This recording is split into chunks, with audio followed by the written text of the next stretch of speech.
Assalamualaikum warahmatullahi wabarakatuh. Lanjut lagi di alur cerita buku harian seorang istri untuk episode malam ini 6 Juli 2022 nya di SCTP 1 untuk semua. Di episode selanjutnya Nana, Dewa sama Pasha juga sudah sampai ke sebuah kafe. Dan di sini Pasha juga langsung dia juga ngomong kepada Dewa, "Ada apa? Kamu manggil saya Dewa?" kata Pasha kepada Dewa.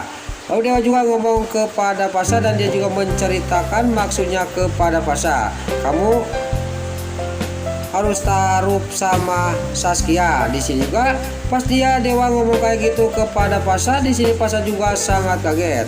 Lalu Nana juga dia ikut ngomong kepada Pasha, "Iya Pasha, kamu harus tolongin saya. Kamu harus taruh sama Saskia," kata Nana kepada Pasha. Lalu Pasha juga sangat marah dan dia ngomong kepada Dewa sama Nana, "Saya tidak mau harus taruh sama perempuan yang belum saya kenal," kata Pasha sambil dia juga pergi dari hadapannya Dewa sama Nana. Lalu di sisi lain Fajar yang dijemput oleh polisi dan di sini juga Pak Fajar sudah pergi dari tempat itu dan di sini Mbak Rani juga ngomong kepada Jihan, "Saya akan mengikuti Fajar. Saya akan menolong Fajar, jangan sampai Pak Fajar di penjara," kata Mbak Rani kepada Jihan. Singkat cerita di sini Mbak Rani juga dia langsung pergi mengikuti Pak Fajar. Lain lagi di sisi lain di sini Dewa sama Nana juga dia sudah ketemuan sama Pasha, dia juga pergi ke rumah sakit untuk mengecek kandungannya Nana. Lalu pas sudah dicek kandungannya Nana di sini dokter juga ngomong kepada Nana, "Alhamdulillah kandungan Bu Nana sehat-sehat aja dan kandungan Bu Nana sudah jatuh 3 bulan," kata dokter kepada Nana. Dokter juga menyarankan kepada Nana, "Pokoknya Bu Nana jangan capek-capek dan jangan banyak stres," kata dokter kepada Dewa. Lalu di sini Dewa juga dan Nana juga sudah mendengarkan saran-saran dari dokter, dia juga langsung keluar dari rumah sakit. Lain lagi di sisi lain di ruang rawatnya Mbak Saskia, di sini ibunya juga ngomong kepada Mbak Saskia karena Mbak Saskia sudah bangun. Di sini juga dia menceritakan maksudnya Dewa dan Nana untuk mau ditaruhkan adiknya Dewa sama Saskia. Lalu di sini juga ibunya Saskia juga sudah ngomong kepada Saskia dan di sini Saskia juga dia ngomong kepada ibunya, "Saya terserah ibu aja Bu," kata Mbak Saskia ngomong kepada ibunya. Lain lagi di sisi lain di sini Tante Melin yang lagi panik, dia lagi menungguin Pak Fajar belum pulang-pulang. Dia juga langsung mengambil HP, dia juga langsung menelepon Mbak Nurani. Lalu Mbak Nurani yang ada di taksi dia yang lagi menuju ke kantor polisi untuk membantu Pak Fajar. Di sini juga dia menceritakan kepada Tante Merin.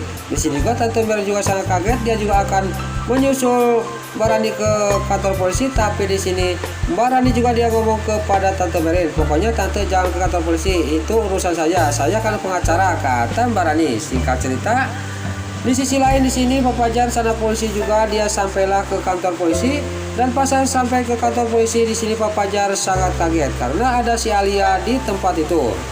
Lalu di sini Pak Fajar juga nanya kepada si Alia, "Kenapa kamu ada di sini Alia?" kata Pak Fajar. Singkat cerita di sini si Alia juga menceritakan semuanya kepada Pak Fajar dan Pak Fajar juga langsung ngomong kepada polisi. Lalu pas Pak Fajar sudah ngomong kayak gitu kepada polisi, polisi juga rada marah kepada Pak Fajar. Di sini juga polisi juga dia mengambil kalung berlian dari tasnya si Alia si Ratel dan dikasihkan kepada Pak Fajar. "Ini buktinya Pak Fajar," kata polisi dan dikasihkan kepada Pak Fajar. Lalu Pak Fajar juga dia langsung dia ngomong kepada si Alia si Ratel. Lalu si Alia juga dia ngomong kepada Pak Fajar, "Saya berani sumpah Pak Fajar, saya tidak melakukan hal itu.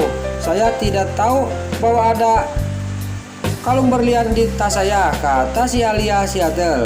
Lalu sini polisi juga dia ngomong kepada Pak Fajar, "Jangan-jangan Pak Fajar sekongkol sama Bu Alia," kata polisi kepada Pak Fajar.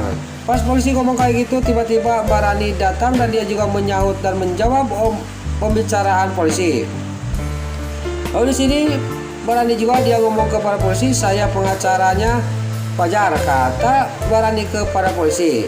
Lalu di sini juga Mbak Rani juga duduk di dekatnya Pak Fajar dan di sini polisi juga ngomong kepada Mbak Rani, "Ibu bisa menjamin tentang masalahnya Pak Fajar?" "Saya menjamin Pak," kata Barani kepada polisi. Tapi polisi juga ngomong kepada Barani, kalau masalah Bu Alia tetap harus ditahan, kata polisi kepada Barani.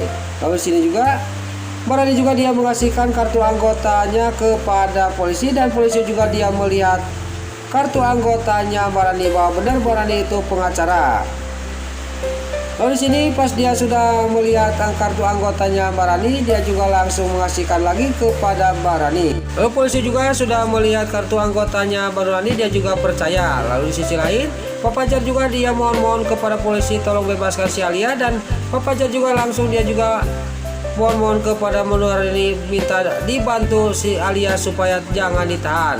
Lalu Nurani juga ngomong kepada Fajar, saya tidak bisa membantu si Alia karena bukti ada di tasnya si Alia, kata Barani kepada Pak Fajar. Di sini si Alia juga dia sangat marah kepada Nurani karena tidak bisa membantu dirinya. Dia juga langsung berdiri, dan Pak Fajar dia sangat marah kepada si Alia si Ratel, dan polisi juga langsung berdiri dan marah kepada si Alia. Jangan bikin keributan, ini kantor polisi, kata polisi kepada si Alia si Ratel. Lalu sudah sadar di sini si Alia juga sudah duduk, dan Pak Fajar juga ngomong kepada polisi, saya minta izin dulu Pak, saya mau bicara sama Rani, kata Pak Fajar. Singkat cerita, Pak Fajar sama Mbak Rani juga dia keluar.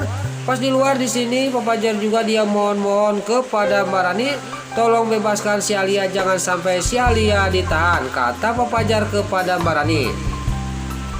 Pak Fajar dia di sini dia sudah mohon kepada Mbak Rani, dan Mbak Rani juga dia ngomong kepada Pak Fajar, saya tidak bisa Fajar karena bukti ada di tasnya si Alia. Cara satu-satunya cara adalah mencari bukti yang lain bahwa si Alia itu tidak bersalah, kata Mbak Rani kepada Pak Fajar. Singkat cerita di sini juga Pak Fajar sama Mbak Rani juga dia masuk lagi ke ruangan polisi. Lagi di sisi lain, Nana juga dari rumah sakit sambil membawa obat untuk si Alia Seattle, sampailah ke rumahnya si Ken Kelvin, tapi diketok-ketok pintu tidak ada. Lalu Nana juga dia menelepon si Alia tapi tidak diangkat. Lalu di sisi lain di sini si Ken Kelvin dia juga sampailah ke rumahnya, dan dia juga langsung turun dari mobilnya.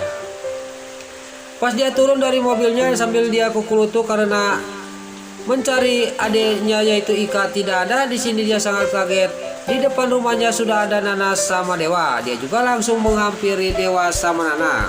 Kenapa kamu di sini Dewa? Kamu mau mencari masalah sama saya? Kata si Kelvin kepada Dewa. Lalu Nana juga yang menyaut, saya bukan mau mencari masalah Kelvin, saya mau ketemu sama kakak saya yaitu Alia, kata Nana kepada si Ken Kelvin. Di sini juga si Ken Kelvin juga dia menceritakan semuanya bahwa si Alia Seattle sudah tidak ada di sini karena dibawa kabur oleh si Fajar, kata si Ken Kelvin. Di sini Dewa tidak percaya, dia juga ngomong kepada si Ken Kelvin, dan si Ken Kelvin juga dia ngomong kepada Dewa, kalau kamu tidak percaya coba kamu masuk aja ke rumah saya, cek ke kamarnya si Alia, baju-bajunya sudah tidak ada, kata si Ken Kelvin sambil membukakan pintu rumahnya. Nah itulah alur cerita buku harian seorang istri untuk episode malam ini 6 Juli 2022 hanya di SCTV 1 untuk semua.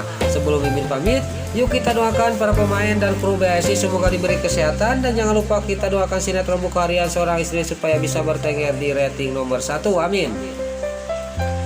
Dan juga sebelum pamit, bagi dulu mama, tante-tante, bunda-bunda dimanapun anda berada yang baru bergabung dengan channel ini, jangan lupa tekan tombol like, komennya, dan subscribe-nya. Dan jangan lupa nyalakan lonceng notifikasinya juga ya guys. Dan juga sebelum pamit, Mimin mohon maaf kalau ada salah-salah kata dan kata-kata Mimin barelo, lobati soledad kalau Mimin terus kemudah, Mimin mohon maaf. Sekarang Mimin pamit.